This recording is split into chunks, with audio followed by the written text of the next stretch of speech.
रेड्डी के लिए गांव में आती है।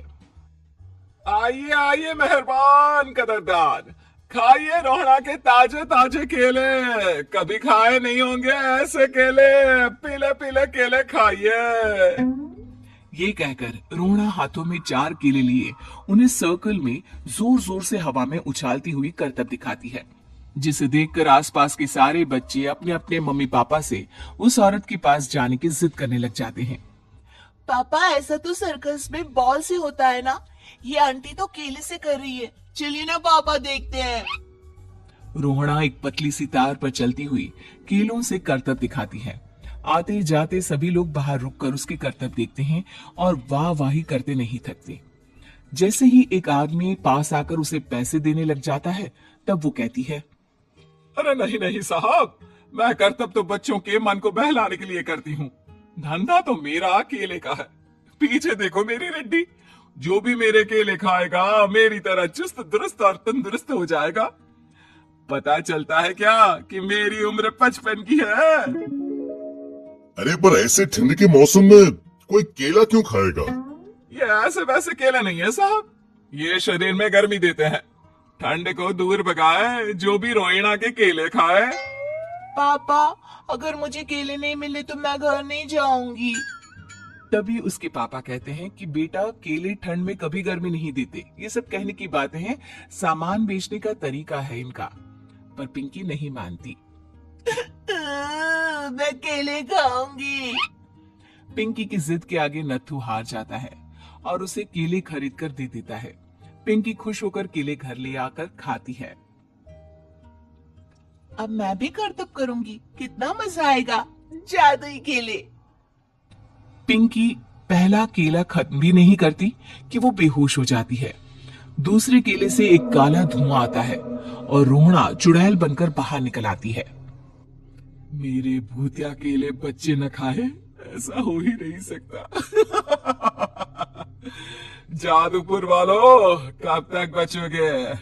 आ गई हूं मैं रोहड़ा, जिसका कोई नहीं कर सकता सामना। रोहड़ा पिंकी को गोद में उठाकर काले धुएं में कहीं गायब हो जाती है। शाम के वक्त नत्थू घर लौटता है और पिंकी को घर में ना पाकर उसकी माँ से कहता है, माँ, माँ पिंकी कहाँ है? अरे बेटा, उसे तो तू सुबह करतब दिखाने ले गया था ना, फिर कहाँ वापस आए तुम दोनों? मुझे लगा तू उसे अपने साथ मंडी ले गया होगा। हे भगवान, मेरी बच्ची कहाँ गई? मैं उसे घर ही तो छोड़कर गया था माँ। नत्थू गांव के घर कोने में अपनी बेटी को ढूंढता है, पर उसे वो कहीं नहीं मिलती। परेशान होकर आखिर रो रो कर नत्थू हिम्मत हार कर घर लौट आता है। अगली सुबह रोहड़ा फिर से करतब दिखाने आती है और इस बार पिंकी की तरह रोनी केले खरीद लेता है। 50 रुपए दिए थे पापा ने, सारे पैसों के मैंने केले खरीद लिए हैं। अब मैं भी आंटी की तरह ही करतबबाज बन जाऊंगा। यही सोचते हुए रोनी केले खाता है और पहला अकेला केला आधा खत्म भी नहीं करता कि चुड़ैल उसके सामने आ जाती है। मेरे साथ चलने का समय आ गया है रोनी। ये तो बस शुरुआत है। अब इस गांव के सारे बच्चे धीरे धीरे मेरे कब्जे में होंगे। एक बच्चा भी नहीं बचेगा।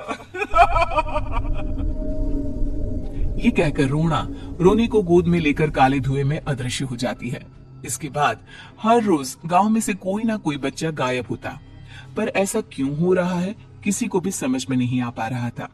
रोज की तरह अपनी बेटी पिंकी की तलाश में नत्थू गांव के एक तालाब के पास बैठा रो रहा था। कहाँ गई मेरी पिंकी? शकुंतला के जाने के बाद एक वही तो मेरा सहारा थी। अरे उसकी आत्मा कोस रही होगी मुझे कि मैं अपनी बच्ची को संभाल भी नहीं पाया।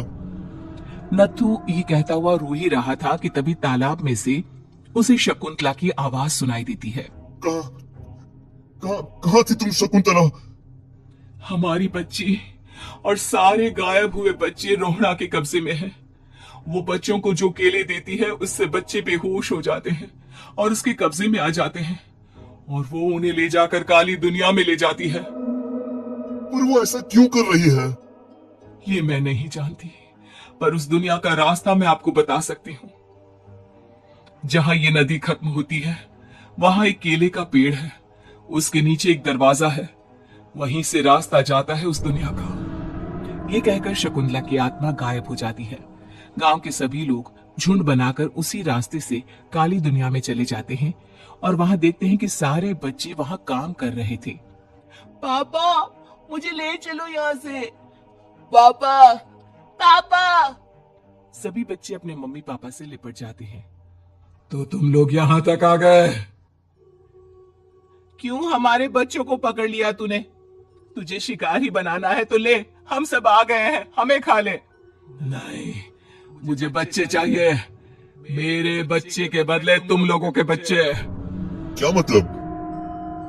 मैं इसी गांव में रहने वाली एक औरत थी।